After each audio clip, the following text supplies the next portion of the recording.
সকলেই বলি আলহামদুলিল্লাহ। লাখ কোটি শুকরিয়া আদায় করছি রব্বুল আলামিনের দরবারে, যিনি দয়া করে, মায়া করে, মেহেরবানি করে মাহে যুলহজ্জ মাসের তৃতীয় জুমায়, একটি ঐতিহাসিক জুমায় কুরবানি, হজ, গুরুত্বপূর্ণ ফরজ এবং ওয়াজিব ইবাদতের পর পবিত্র জুমা আদায়ের জন্য আল্লাহ পাক রব্বুল আলামিন আমাদেরকে তার ঘরে মনোনীত করেছেন, কবুল করেছেন। সেই মনিবের দরবারে শুকরিয়া আদায় করে জবান খুলে আরো একবার বলি আলহামদুলিল্লাহ। দরুদ ও সালাম পেশ করছি প্যারা নবী রাসূল আরবি সাল্লাল্লাহু আলাইহি ওয়াসাল্লামের নুরানি ইরফানি মুতাবাররক কদম মুবারকে, যার ওসিলায় আল্লাহ সুবহানাহু ওয়া তাআলা এই উম্মতকে উম্মতে খাতেমা এবং উম্মতে খায়ের হিসেবে আল্লাহ সুবহানাহু ওয়া তাআলা মনোনীত করেছেন। আরো একবার বলি আলহামদুলিল্লাহ।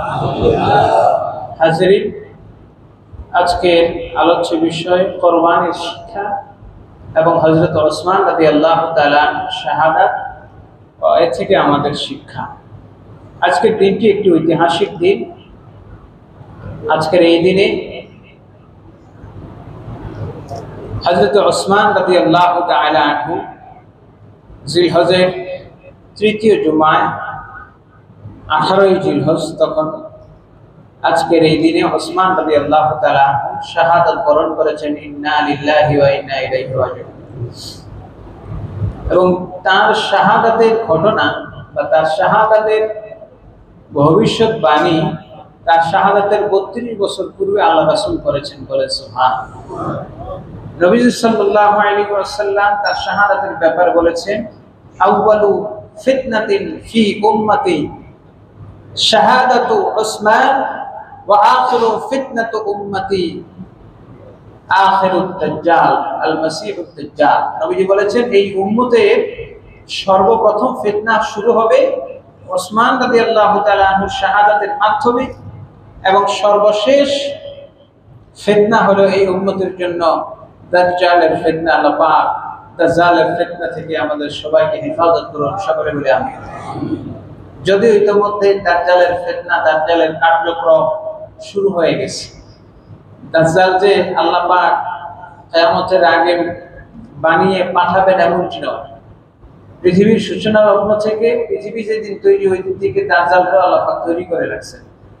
এবং এই উম্মতের জন্য যে দাজ্জাল আসবে, হযরত তামিম দারি রাদিয়াল্লাহু তাআলা আনহু তার যে হাদিসখানা রয়েছে, তিনি যে এই লোকটার সঙ্গে সাক্ষাৎ করেছিলেন সমুদ্রের পাড়ি দিয়ে, ওই হাদিস সাক্ষী দেয় যে আজ থেকে ১৫০০ বছর পূর্বেও দাজ্জালের অস্তিত্ব ছিল। ঠিক কিনা বলেন?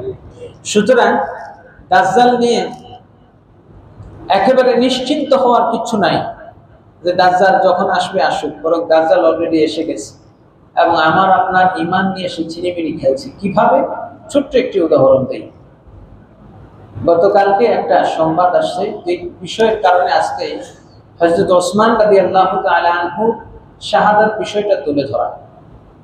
বাংলাদেশে ইন্টারমিডিয়েট লেভেলে, অনার্স লেভেলে ইসলামিক স্টাডিজ সাবজেক্ট আছে কলেজ ইউনিভার্সিটিগুলোতে। সেখানে বিভিন্ন বইতে হযরত মুআবিয়া রাদিয়াল্লাহু তাআলা আনহু এবং হযরত আমর ইবনুল আস ও হযরত ওসমান, এই তিনজন সাহাবীর ব্যাপারে বিশেষভাবে কৌশলে এমন কিছু কটূক্তি করা হয়েছে, যে কটূক্তির কারণে একজন মুমিন প্রকৃত ঈমানদার থাকে না, সে খারিজি হয়ে যায়। বলি নাউযুবিল্লাহ।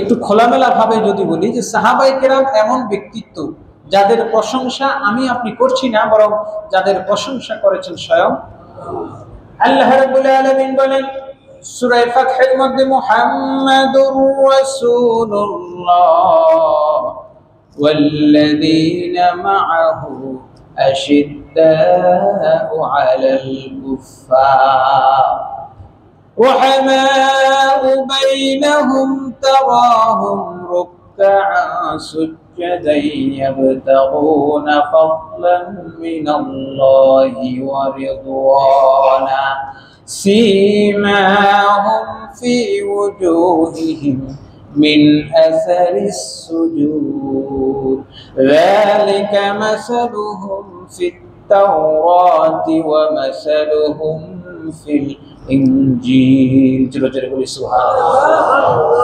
এত লম্বা বয়ান যে সাহাবায়ে কেরামদের ব্যাপারে আল্লাহ করলেন, সেই সাহাবায়ে কেরামদের ব্যাপারে আমার আপনার মতো ছোট্ট ক্ষুদ্র প্রাণীগুলো যাদের মাথার মধ্যে 1.5 কেজির একটা মগজ আছে শুধু, কিন্তু এর মধ্যে একটুকু বুদ্ধিও নাই, ঠিক কিনা বলেন? সেই মানুষগুলো এত বিশাল বিশাল ব্যক্তিত্বের ব্যাপারে কিভাবে সমালোচনা করে আমার বুঝে আসে না। হাজরিন, ওসমান রাদিয়াল্লাহু তাআলা আনহুকে বলা হয়েছে দুর্বল চিত্তের সাহাবী, বলেন না নাউজুবিল্লাহ। এজন্য আজকে ওসমান রাদিয়াল্লাহু তাআলা আনহুর ব্যাপারে কিছু আমরা জানবো। আজকের এই দিনে তিনি শাহাদাত বরণ করেছেন এবং তার এই শাহাদাতের সাথে কোরবানির একটা সম্পৃক্ততা আছে। দেখেন, আমরা কোরবানি করেছি, মোটামুটি সবার পেটেই কোরবানির গোশত আছে না নাই? আছে। তো কেউ আবার 2-4 দিনে পাতলা পায়খানা হয়েছে, এমোটিল খেয়ে আপনার কোনো রকম একটু পেটটা ঠিক করছেন, তারপরেও কোরবানির একটা অস্তিত্ব, কোরবানির গন্ধ আমাদের গায়ে আসে না নাই? আছে। এবং রাস্তাঘাটে বের হলে এখনো রক্তের গন্ধ নাকে আসে না নাই? আসে। হাজরিন, কোরবানির শিক্ষাটা কি? এটা লার্নিংটা কি? গোশত খাওয়া না। এই পশুগুলো, এই প্রাণীগুলোর মধ্যে যেই মানবিকতা আছে, আমাদের মানুষের মধ্যে মানবিকতা নেই। কালকে একটা তথ্য দেখলাম যে বিশাল বিশাল হাতিগুলো এক দেশ থেকে আরেক দেশে বিমানে নিয়ে যায়। কিসে নিয়ে যায়? বিমানে করে নিয়ে যায়। বিমানের মধ্যে বিশাল হাতিটা যদি নড়াচড়া শুরু করে, আপনারা দেখছেন ইন্ডিয়ায় এক বিমানের কি অবস্থা করছে। এই বিশাল হাতিটা যদি নড়াচড়া করতো, আর যদি বিমান নড়াচড়া করে, সঠিকভাবে চলতে পারবে? মোটর সাইকেলে ধরেন আপনি চালাইতে পারছেন, পেছনে মোটা একজন মানুষ উঠছে, এই লোকটা যদি পেছনে নড়াচড়া করে আপনি চালাইতে পারবেন? আপনি সোজা খাতের মধ্যে চলবেন। এই যে বিমানের মধ্যে তারা আপনার এই হাতিগুলো নেয়, এটার একটা সিস্টেম আছে। এটা তারা বলছে, সেখানে দেখলাম লিওনার্দো দা ভিঞ্চি নামে এক লোক, চিত্রকার ছিল, ইতালির সম্ভবত অনেক আগে, সেই সূত্রটা বের করছে কি, হাতির মধ্যে একটা বিশেষ বৈশিষ্ট্য আছে যে হাতি বিশাল দেহ হইল, তার কানগুলা বিশাল বিশাল, কত মোটা মোটা পা, এক একটা খাম্বার মতো, কিন্তু আল্লাহ তার চোখটা দিচ্ছেন ছোট্ট ছোট্ট। সুবহানাল্লাহ। এটা পায়ের মতো যদি বড় বড় চোখ দিতেন, আমরা মানুষ 1 ইঞ্চি চোখ দিয়ে যখন আমরা তাকাই, তখন চোখে মুখে শুধু বড় বড় বিল্ডিং দেখি, মানুষ চোখে লাগে না। যার মোটামুটি 2-4 কোটি টাকা আছে, সে সামনে মানুষ দেখে না, সব দেখে পিঁপড়া, ঠিক কিনা? এত বিশাল হাতিটা, তাকে ছোট ছোট চোখ দিয়েছেন, তার মধ্যে পশু হওয়া সত্ত্বেও তার মধ্যে আল্লাহ পাক মানবীয় গুণাবলী দিয়েছেন। এই হাতিটাকে যখন বিমানের মধ্যে উঠানো হয়, কার্গো বিমানে, তখন এটা চতুর্দিকে ছোট্ট ছোট্ট মুরগির বাচ্চা, হাঁসের বাচ্চা, মুরগির ছানা দিয়ে দেওয়া হয়। যখন চতুর্দিকে এগুলো থাকে, হাতিটা চিন্তা করে যে আমার পায়ের নিচে পড়ে যদি একটা মুরগির বাচ্চা মারা যায়, কাল কিয়ামতের ময়দানে আমাকে রবের দরবারে, রবের সামনে দাঁড়াতে হবে। সুতরাং যতক্ষণ ফ্লাইট চলে, যতক্ষণ এই প্রাণীগুলো, ছোট্ট ক্ষুদ্র ক্ষুদ্র প্রাণীগুলো এখান থেকে বের না হয়, ততক্ষণ হাতিটা এক চুল পর্যন্ত নড়াচড়া করে না। এই হাতিকে এই জ্ঞান, একটা পশুকে এই মানবিকতা শিক্ষা দিয়েছেন কি? কিন্তু মানুষের মধ্যে সেই মানবিকতা নাই। যেই কোরবানির ছুরি দিয়া গত শনিবারে আপনার গরু জবাই করছে, সেই কোরবানির ছুরি দিয়াই নিজের ভাই, নিজের আত্মীয় স্বজনের গলায়, গায়ে আঘাত করে কি করে না? রেখে দিছে সুন্দর করে। এটাই মানুষ। হাজরিন, কোরবানির শিক্ষা হলো আপনি পশু কোরবানি করছেন, এই পশুগুলোর মধ্যে দেখেন না, এই বিশাল গরুটা, বিশাল ষাঁড়, বিশাল মহিষটা, বিশাল উটটা আপনার কথায় সে একেবারে শুয়ে পড়ছে। এই যে বিশাল বিশাল প্রাণীগুলো আপনি কোরবানি করছেন, এটা তো আপনার জন্য নিদর্শন রয়েছে। আল্লাহ সুবহানাহু ওয়া তাআলা বলছেন, আফালা ইয়ানজুরুনা ইলাল ইবলি কাইফা খুলিকাত। ও দুনিয়ার মানুষেরা, কোরবানির সময় উটকে নহর করো, এই উটের দিকে কি তুমি লক্ষ্য করো না? উটের দিকে লক্ষ্য করো না যে এই উটটা কিভাবে সৃষ্টি করা হয়েছে? সুবহানাল্লাহ। গতকালকে হায়াতুল হায়ওয়ান কিতাব পড়তে গিয়ে দেখলাম আব্দুর রহমান দেমিয়ারি বলছেন যে উটের মধ্যে এমন কিছু বৈশিষ্ট্য আছে যা পৃথিবীর অন্য কোনো প্রাণীর মধ্যে নাই। এক নাম্বার বৈশিষ্ট্য হলো উটের নাকে লাগাম দিয়ে রশি দিয়ে এর সামনে যদি একটা ইঁদুরও দিয়ে দেওয়া হয়, ইঁদুরের লেজের সাথে বেঁধে দেওয়া হয়, ইঁদুর যদি সামনে হেঁটে যায় ওই লাগামটা ইঁদুরের লেজের সাথে থাকলেও উট ওই লাগামের পেছনে পেছনে যাবে। সুবহানাল্লাহ বলেন। এত বড় একটা বিশাল উট যদি একটা লাগাম তা যার হাতে থাকবে, যার হাতে লাগাম থাকে তার আনুগত্য করতে পারে, একটা ইঁদুরের আনুগত্য করতে পারে, আমি আপনি ছোট মানুষ আল্লাহ রাসূল আনুগত্য করতে পারি না। কারণ আমরা অনেক বেশি বুঝি। সাহাবায়ে কেরামরা ভুল ধরা শুরু করছে। ফিতনার কথার জন্য বললাম আসছে যেহেতু অনেক কথাই ব্যক্তিগতভাবে বলতে হয়। রাসূল বলেছেন ওসমানের ফিতনা হলো আমার উম্মতের প্রথম ফিতনা, আর সর্বশেষ ফিতনা হলো দাজ্জালের ফিতনা। ফিতনা কত প্রকার ও কি কি আপনারা অনেকেই আমার সাথে ভালো জানেন, কিন্তু কিছুটা হলেও আমি জানি। গতকাল সিলেট থেকে একজন ইমাম সাহেব আমাকে ফোন করলেন, একেবারে বাস্তব ঘটনা, এতে মিথ্যার কোনো বিন্দু মাত্র সন্দেহের অবকাশ নাই। উনি আমাকে ফোন দিয়ে বললেন, হুজুর এই ইমাম সাহেব সিলেটে ইমামতি করেন, উনি বলছেন যে ফজরের নামাজের পর উনি একটু জিকির করান, লা ইলাহা ইল্লাল্লাহ জিকির করান। তো কিছু লোক আছে ওনারা ফজরের নামাজ পড়ে জিকির টিকির করে না, ওনারা বসে গল্প গুজব করে, ওনাদের ডিস্টার্ব হয়। তো দুই একদিন করছে, মানা করছে যে আপনাদের এই গল্প গুজবের কথাবার্তা আমাদের জিকিরে ডিস্টার্ব হয়। তখন উনি উঠে বলছে, কিসের লা ইলাহা ইল্লাল্লাহ বলেন? লা ইলাহা ইল্লাল্লাহ জিকির করলে কোনো লাভ নেই, বলেন না নাউজুবিল্লাহ। আরো জোরে বলেন নাউজুবিল্লাহ।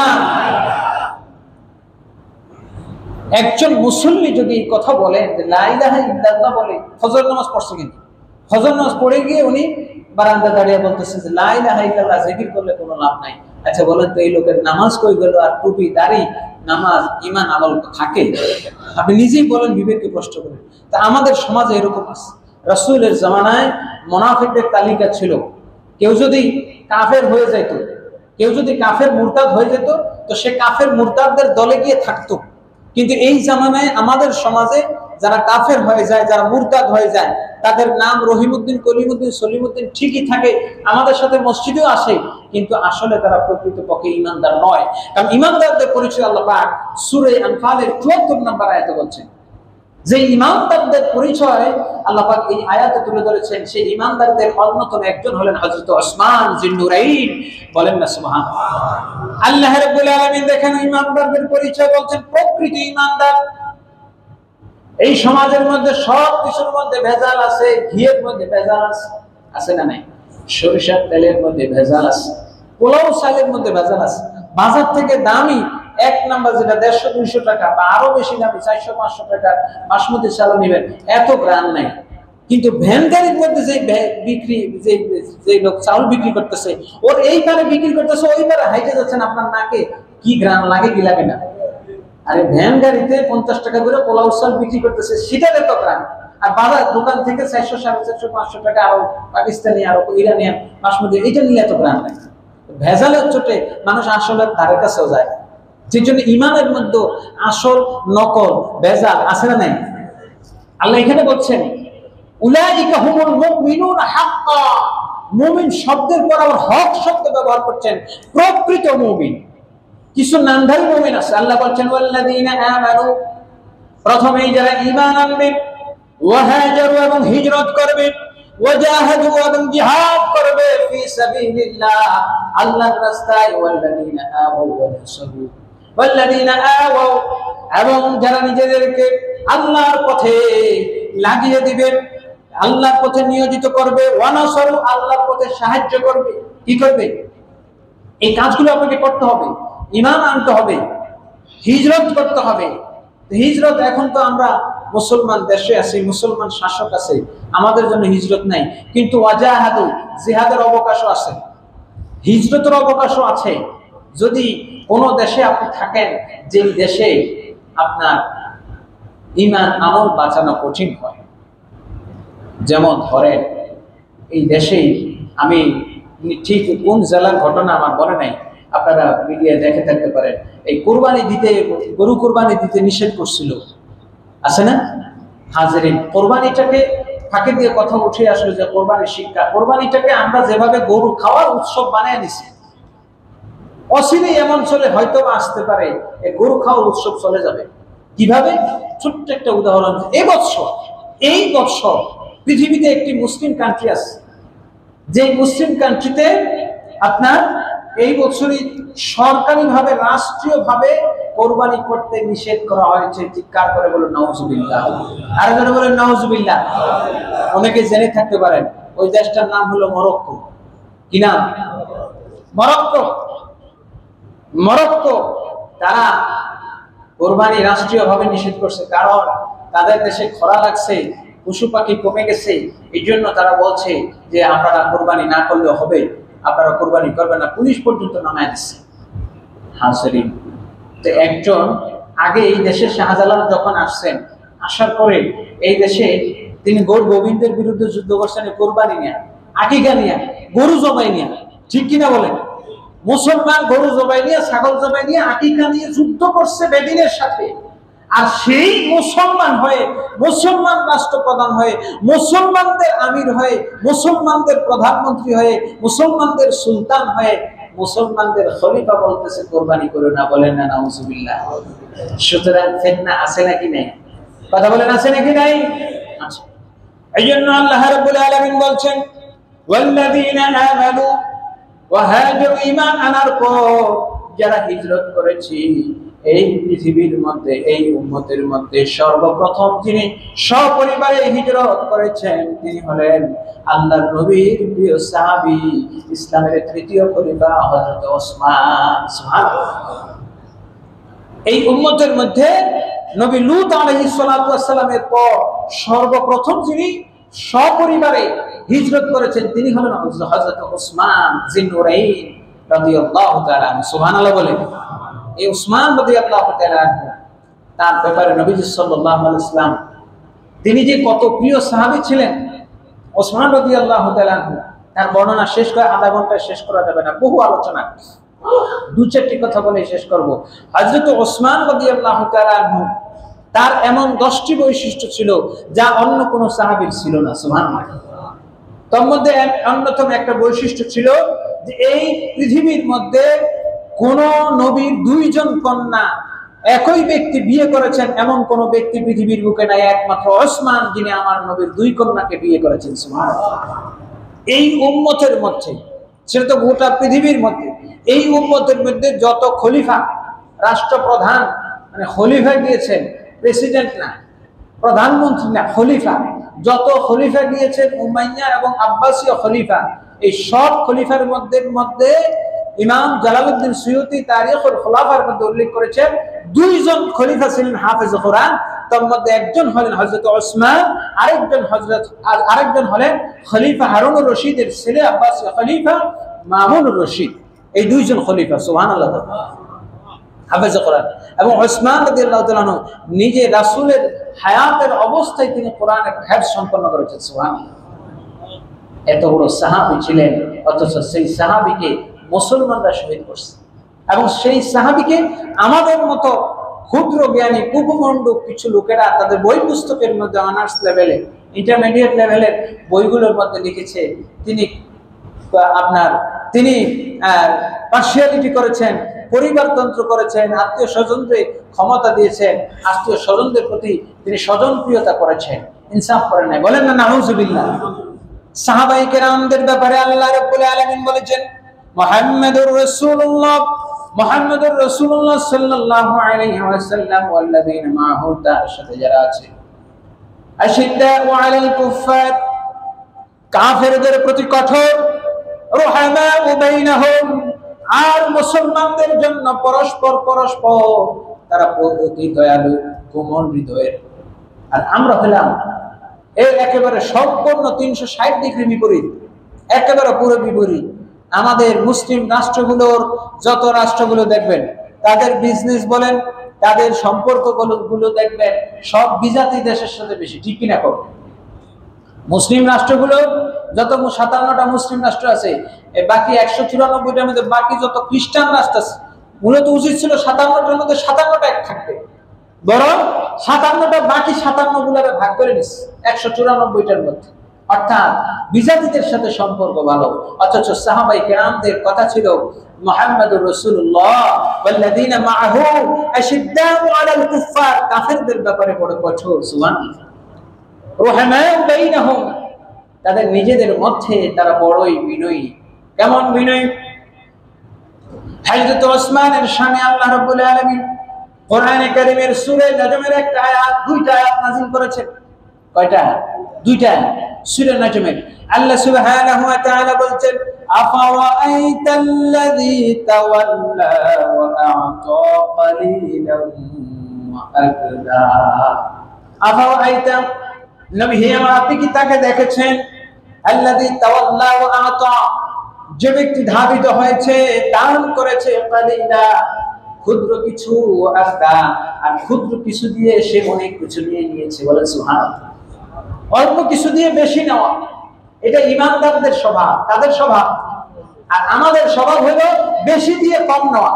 দেশের খনিজ সম্পদ সব দিয়ে দেবো, 2-4টা গাড়ি নেব, এই তো নাকি? মুসলমান কান্ট্রি গুলাকে আল্লাহ ভরপুর খনিজ সম্পদ দিয়েছেন, আর এগুলো করে কি? বিদেশে 2-4টা মেশিন নেয়, নিয়ে সব তেল, খনিজ সম্পদ, তেল, গ্যাস যা আছে সব দিয়ে দেয়। বলেন না নাউজুবিল্লাহ। বিদেশেরা নিছে মুসলমানদের ঠিক। হাজিরিন, তো আল্লাহ রাব্বুল আলামিন বলছেন তিনি অল্প দিয়েছেন, নিয়েছেন বেশি।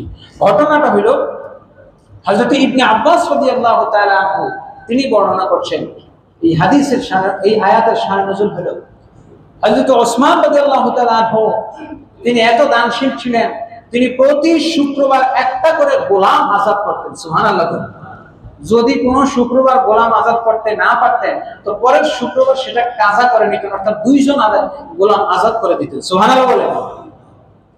এত দান দক্ষিণা করেন। তার এক চাচাতো ভাই ছিল আব্দুল্লাহ ইবনে আবু সারাহ। আব্দুল্লাহ ইবনে আবু সারাহ গিয়ে বলছে যে, ওসমান, তুমি তো মক্কার মধ্যে গনি ছিলে, ধনী, গনি মানে ধনী,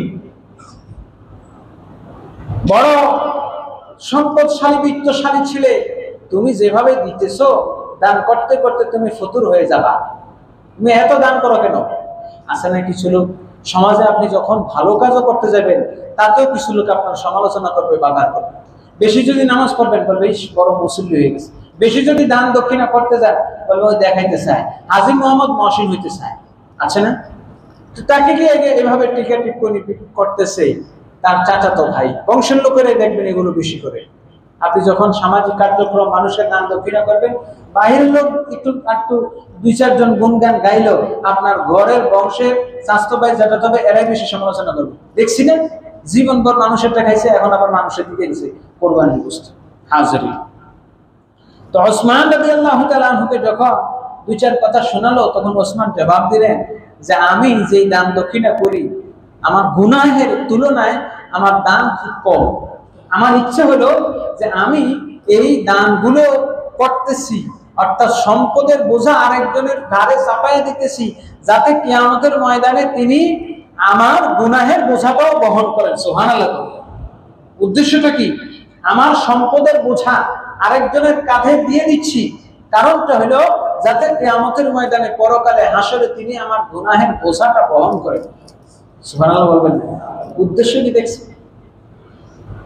ওসমান রাদিয়াল্লাহু তাআলা যখন এই কথা বললেন, তার কাছে মক্কার যেহেতু ধনী লোক, সবচেয়ে দামি গাড়িটাই তো ব্যবহার করবে নাকি? বড় লোক মানুষ ল্যান্ড ক্রুজার প্রাডো, কম দামি মোটরসাইকেল, টমটম ব্যবহার করবে না, রিক্সা ব্যবহার করবে না, বড় গাড়িটাই। তো মক্কার, মদিনার সবচেয়ে বড় যে দামি বাহনটা ছিল, মদিনার সবচেয়ে দামি বাহনটাই ছিল হযরত ওসমান জিলনুরাইনের কাছে। সুবহানাল্লাহ। তো ওই লোক বলতেছে, তোমার যদি এতই গুনাহ হয়, তো তোমার যদি গুনাহ আরেকজনকে কাঁধে দিতে হয়, সমস্যা নাই, তুমি যদি আমাকে তোমার এই দামি গাড়িটা আমাকে দিয়ে দাও, অর্থাৎ দামি ওঁটটা আমাকে দিয়ে দাও, তো যত টনকে টন গুনাহের বস্তা আছে আমি বহন করব। নাউজুবিল্লাহ বলবেন না? আর জোরে বলেন নাউজুবিল্লাহ। আল্লাহ কোরআনে বলছেন, লা তাসিরু ওয়াসিরাতু ইসরা উখরা। আল্লাহ রাব্বুল আলামিন কোরআনে বলেছেন, লা তাসিরু ওয়াসিরাতু ইসরা উখরা। ও দুনিয়ার মানুষ, কিয়ামতের ময়দানে কেউ কারো গুনাহের বোঝা বহন করবে না, বহন করবে না, বহন করতে পারবে না। সুবহানাল্লাহ। আর ওই লোক বলছে কি, আমি তোমার কি করব? গুনাহের বোঝা বহন করব। হাজিরিন, ওসমান জানতেন যে কেউ কারো গুনাহের বোঝা বহন করতে পারে না, পারে না, যেহেতু কোরআনের আয়াত আছে। কিন্তু তারপরেও শুধু তার কথার পরিপ্রেক্ষিতে, সে যেহেতু ওয়াদা দিয়েছে, শুধু তার কথাটা রক্ষা করার জন্য ওসমান নিজের বাহনটা সঙ্গে সঙ্গে দিয়ে দিলেন। সুবহানাল্লাহ বলবেন না? এটাই হইল যারা বড় মাপের লোক। যারা বড় মাপের লোক তারা ছোট মানুষের কথা চিন্তা করে না, সে কথাটা কি বলছে এটা দেখে। তাদের কাছে কথা মূল্য বেশি। কথা বুঝতে পারছেন? আপনি আমি হইলে তো এত বড় একটা গাড়ি দিয়ে দিব, ওটা পাগলের কথা। না না, এইটা না। আপনাকে চিন্তা করতে হবে কথাটা কি বলছে। জ্ঞানী মানুষ কথা চিন্তা করে।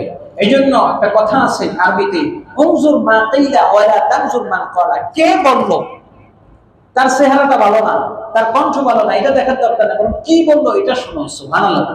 দরুদ শরীফ পড়ুন সাল্লাল্লাহু আলাইহি হাজিরিন। তো ওসমান রাদিয়াল্লাহু তাআলা আনহু তার যে 10টা বৈশিষ্ট্যের কথা বলছিলাম, এই 10টা বৈশিষ্ট্য আর কারোর মধ্যে নাই। এই দানশীলতার বৈশিষ্ট্য আল্লাহ পাক তাকে দিয়েছেন। আল্লাহ সুবহানাহু ওয়া তাআলা তাকে দিয়ে আরেকটি কাজ করিয়েছেন, সেটি হচ্ছে তাকে বলা হয় জামিউল কোরআন।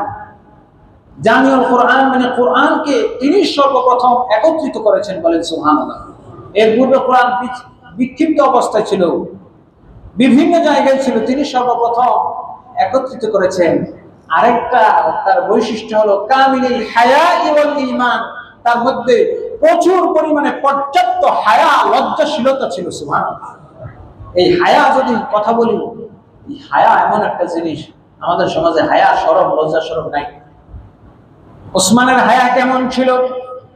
ওসমান রাদিয়াল্লাহু তাআলা নিজের 10টা বৈশিষ্ট্যের কথা তাকে যখন জিলহজ মাসে হজের মৌসুমে 40 দিন থেকে অবরুদ্ধ করে রাখা হলো, হযরত ওসমান রাদিয়াল্লাহু তাআলা তিনি এমন ব্যক্তি, তার 10টা বৈশিষ্ট্যের মধ্যে একটা ছিল তিনি কামিলুল হায়া।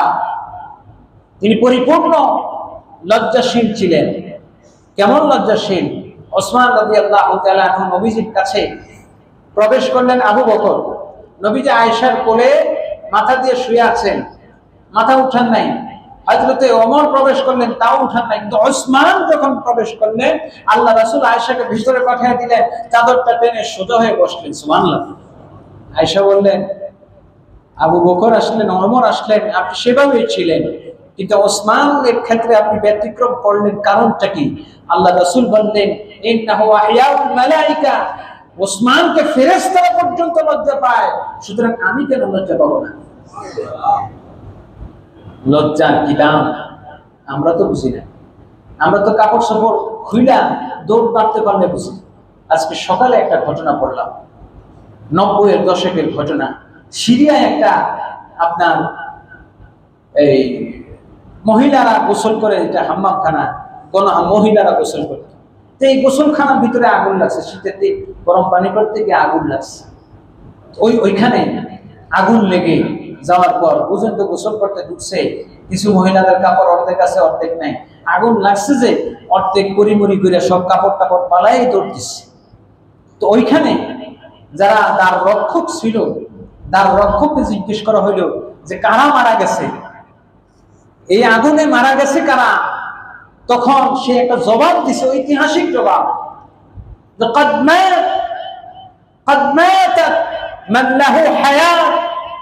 এই অগ্নিকাণ্ডে ওই মহিলারাই মারা গেছে যাদের লজ্জা আছে। সুবহানাল্লাহ।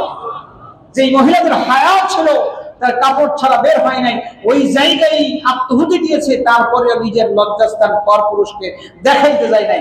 আসলে হায়া নাই, আর হায়া শরম রেখে দিয়ে বেঁচে গেছে। কথা কি আমার বুঝতে পারছেন? হায়া শরম এমন জিনিস। হ্যাঁ, আরেকটা ঘটনা পত্রিকার মধ্যে আসছে, ইরাকে একবার গাড়ির মধ্যে আগুন লাগছে। মহিলা আগুন লাগার পর বের হয়েছে, বের হওয়ার পর কাপড়ে আগুন লাগছে, কাপড় খুলে ফেলছে, দেখতেছে চতুর মানুষ দেখে ফেলতেছে, আবার দৌড় দিয়ে, যেহেতু তার শরীরে কাপড় নাই, দৌড়ে গাড়ির মধ্যে ঢুকে গেছে, আগুনের মধ্যে ঢুকে গেছে। মহিলা চিন্তা করলো, আমাকে খালি গায়ে মানুষ দেখবে তার চাইতে ওই আগুনের মধ্যে আমায় পুড়ে মরা এটাই আমার জন্য ভালো। আপনি কি এটাকে আত্মহুতি বলবেন? এটাকে হায়ার সর্বোচ্চ পর্যায়ে বলা হয়। ওসমান কেমন লজ্জাশীল ছিলেন? ওসমান বলছেন, আমি যেদিন এই ডান হাত দ্বারা আমার রাসূলের হাতে হাত দিয়ে বায়াত গ্রহণ করেছি, যেদিন রাসূলের হাতে আমার এই ডান হাত লেগেছে, ওই দিন থেকে আমার মৃত্যু পর্যন্ত কোনোদিন আমার এই হাত আমার লজ্জাস্থানে লাগে নাই। সুবহানাল্লাহ বলবেন না? সুতরাং রাসূলের শানে, রাসূলের সম্মানে ওসমান যখন তার ডান হাতটাকে এইভাবেই তাওযিন করেছেন, সম্মান করেছেন, কারণ এই হাতটার সাথে কার হাত লাগছে? কথা বলেন না? রাসূলের হাত লাগছে। ওসমান রাদিয়াল্লাহু তাআলা আনহু এই ডান হাত রাসূলের হাতের সঙ্গে লাগার কারণে এমন ভাবে ডান হাতকে সম্মান করেছেন, জীবনে আর কোনোদিন তার লজ্জাস্থানে ডান হাত স্পর্শ করার নাই। হযরত ওসমানকে তিনি যেভাবে রাসূলের সম্মান, রাসূলের ইজ্জতকে রক্ষা করেছেন, তার ডান হাতকে রাসূলের শানে সম্মান দিয়েছেন, আল্লাহ রাব্বুল আলামিনও তার সম্মান এমন বাড়িয়েছেন, তার ডান হাতকে আল্লাহর রাসূল, আমার আল্লাহ রাব্বুল আলামিন তার ডান হাতকে রাসূল নিজের ডান হাত বানিয়ে দিয়েছেন। বলেন সুবহানাল্লাহ।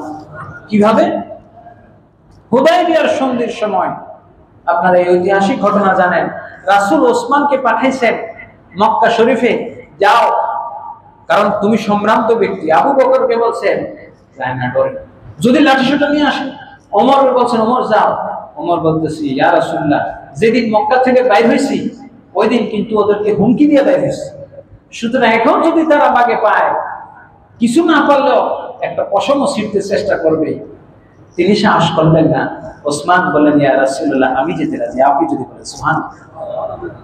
যাওয়ার পরে যেহেতু নরম সরল মানুষ, সব নেতৃবৃন্দ আসছে, কাফেররা, ওসমান তুমি সম্মানিত ভালো আসছো, তোমার সুযোগ দিলাম, মক্কা শরীফ কাবা ঘর তাওয়াফ করো, উমরা করো, যা করার করো, ইবাদত বন্দেগী আল্লাহর ঘরটা ধরো, তুমি ধরে যাও, সমস্যা নাই।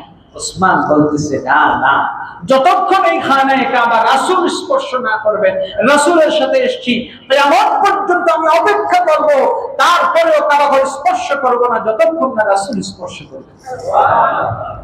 আটকে রাখছে, এত বড় স্পর্ধা, খানায়ে কাবাকে অসম্মান করছে না। আপনি বুঝে নিন, এটাই ঈমান। কোন জায়গায় ঈমান কি আমাদের বুঝতে হবে। সাহাবায়ে কেরামদের শানে কটূক্তি করে আপনার ঈমান টিকবে না। ওই লোকের মতো লা ইলাহা ইল্লাল্লাহ বলে লাভ কি? কোনো লাভ নাই। এই কথা বলে আপনি যত নামাজ পড়েন, আপনি নামাজ থাকবে কিন্তু ঈমান থাকবে না। কথা বুঝতে পারছেন? প্যারা হাজিরিন, ওসমান রাদিয়াল্লাহু তাআলা আনহু তিনি ডান হাতে নবীজির খাতিরে, নবীজির তাওযীমে সম্মান করেছেন। এই দিক দিয়ে খবর হয়ে গেল ওসমানকে তারা মক্কাবাসী শহীদ করে ফেলছে। 1400 সাহাবী সবাই রাসূলের হাতে হাত দিয়ে বায়াত গ্রহণ করলেন। রাসূলের হাতে হাত দিয়ে বায়াত গ্রহণ করলেন, ইয়া রাসূলুল্লাহ, ওসমান হত্যার প্রতিশোধ না নিয়ে আমরা মদিনার দিকে এক চুলো আগাব, মদিনার দিকে ফিরবো না, বরং ওসমান হত্যার প্রতিশোধ নিয়েই আমরা এই জায়গা থেকে যাব। সুবহানাল্লাহ। 1400 সাহাবী সবাই হাত দিয়েছেন, সবাই রাসূলের সাথে থাকার প্রতিজ্ঞা করেছেন। নবীজি তো 1399 জন এখানে আছেন, একজন নাই, একজন তো মক্কায়। আল্লাহ রাসূল বললেন, এই শপথের কথা আমার আল্লাহ বলেছেন, ইয়াদুল্লাহি ফাওকা আইদিহিম ফামান নাকাসা, সূরা ফাতহের মধ্যে, ইয়াদুল্লাহি ফাওকা আইদিহিম, এই 1399 জনের হাত আমি রাসূলের হাতের উপরে নয়, বরং তাদের হাতের উপরে আছে আল্লাহর হাত। 1399 জন আল্লাহর হাত পাবে। আল্লাহ রাসূল বলতেছেন, আমার ওসমান আমার পক্ষ থেকে রিপ্রেজেন্টেটিভ হয়ে গিয়েছে, সে পাবে না, তা হতে পারে না। রাসূল বললেন, ও সাহাবা, তোমরা সাক্ষী থাকো, 1399 জন হাত দিয়েছো, বাকি একটা হাত আমার এই ডান হাত আমার ওসমানের হাত হিসেবে আমার হাতে রাখে বায়াতে রিদওয়ান করে নিলাম। সুবহানাল্লাহ। এই হায়া মানুষকে কোথায় নিয়ে যায় দেখেন, তার ইজ্জত তাকে আল্লাহ পাক কতটুকু বাড়িয়েছে। ইনি সেই ওসমান রাদিয়াল্লাহু তাআলা আনহু, যিনি জীবনে এত বেশি দান করেছেন, বীরে রহমান।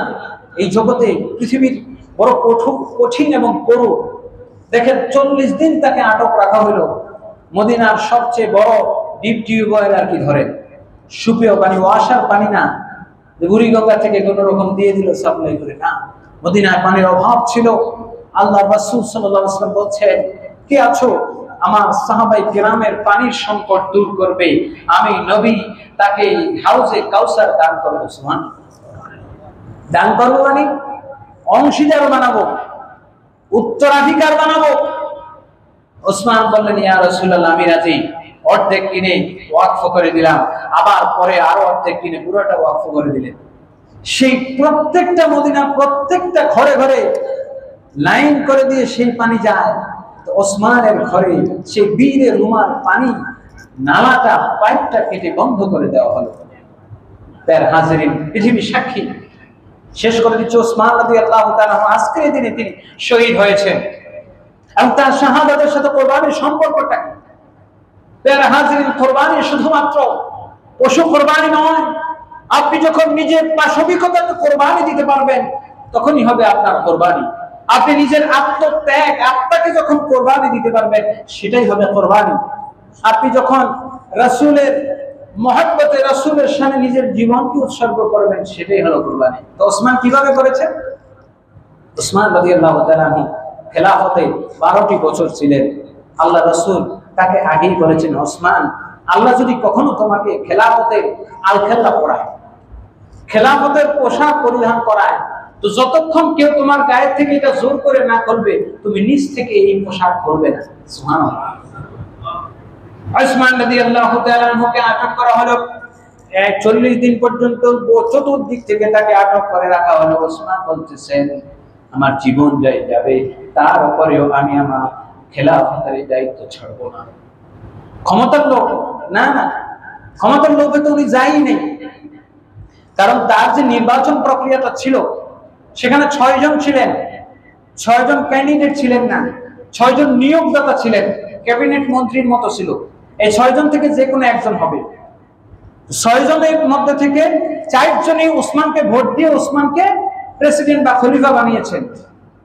হাজরিন, ওসমান রাদিয়াল্লাহু তাআলা ক্ষমতা চাননি, কিন্তু যখন সবাই মিলে তাকে ক্ষমতা দিয়েছে, এটা আল্লাহর পক্ষ থেকে মনোনীত হয়েছেন, সুতরাং তিনি নিজ থেকে এটা বলতে পারেন না। তাকে বলা হলো, আপনি ছেড়ে দেন। কিন্তু আমি ছাড়বো না। যাই হোক, যেদিন তিনি শহীদ হবেন, ওসমান রাদিয়াল্লাহু তাআলা কোরবানিটা একটু দেখেন। যেদিন তিনি শহীদ হবেন, সেদিন তিনি রোজা রেখেছেন। 40 দিন তো বন্ধ, ইফতারি সাহারির কোনো সুযোগ নাই, কোন রকম খেজুর টেজুর যা আছে খাচ্ছেন। তার স্ত্রী নাইলা বলছেন, আল্লাহর রাসূলের সাহাবী ওসমান রাদিয়াল্লাহু তাআলা আনহু রোজা রেখেছেন, কোরআন তেলাওয়াত করছেন। জুমার দিবসে সমস্ত মানুষগুলো জুমার নামাজে যায়। দেখুন কত বড় নির্মম ভাবে তাকে শহীদ করা হয়েছে। যেই মসজিদে নববী নিজের টাকা দিয়ে হযরত ওসমান রাদিয়াল্লাহু তাআলা সম্প্রসারণ করেছেন, ওই মসজিদে তাকে যেতে দেওয়া হয় না। যেই কূপটা তিনি নিজ টাকায় খনন করে ক্রয় করে মুসলমানদের জন্য ওয়াকফ করেছেন, পীরের রুমা, ওই কূপের পানি তার জন্য বন্ধ করে দেওয়া হয়েছে। যেই সাহাবী হযরত ওসমান রাদিয়াল্লাহু তাআলা কোরআনকে একত্রিত করেছেন, তার ঘরের কোরআনটা পর্যন্ত ছিনিয়ে নেওয়া হয়েছে। বিভিন্ন ভাবে নির্যাতন করতে করতে এক পর্যায়ে অবরুদ্ধ হয়ে গেলেন। শুক্রবার সেই সময় আসলো, না খেয়েই রোজা রাখতেছেন। দুপুর বেলা তিনি একটু শুয়ে আছেন, ঘুমের মধ্যে স্বপ্ন দেখছেন। আল্লাহ রাসূল স্বপ্ন দেখাচ্ছেন, ওসমান, তোমার বুঝি বড় কষ্ট হচ্ছে? দুনিয়াতে থাকতে বুঝি আমার উম্মত তোমাকে কষ্ট দিচ্ছে? ওসমান, আজকের পরে আর তোমার কষ্ট করতে হবে না। ওসমান, তুমি না খেয়ে রোজা রেখেছো, শুনে রাখো ওসমান, আজকের ইফতারি তুমি জান্নাতের খাবার দিয়ে ইফতারি করবে। ওসমান ঘুম ভেঙে তায়াম্মুম করে কোরআন তেলাওয়াত করতে বসে গেলেন। ইতিহাস সাক্ষী দেয়, ইতিহাসগুলো যখন পড়বেন, শুনবেন, কলিজা খান খান হয়ে যায়, চোখে পানি আসে। এই আবু বকর রাদিয়াল্লাহু তাআলা ইসলামের জন্য এত কিছু করলেন। সে আবু বকর রাদিয়াল্লাহু তাআলা ছেলে মুহাম্মদ বিন আবু বকর 3 জন ওসমান রাদিয়াল্লাহু তাআলা ঘরে প্রবেশ করেছেন তাকে হত্যা করার জন্য, শহীদ করার জন্য। যদিও মুহাম্মদ বিন আবু বকর হত্যা করেননি, বাকি 2 জন হত্যা করেছে।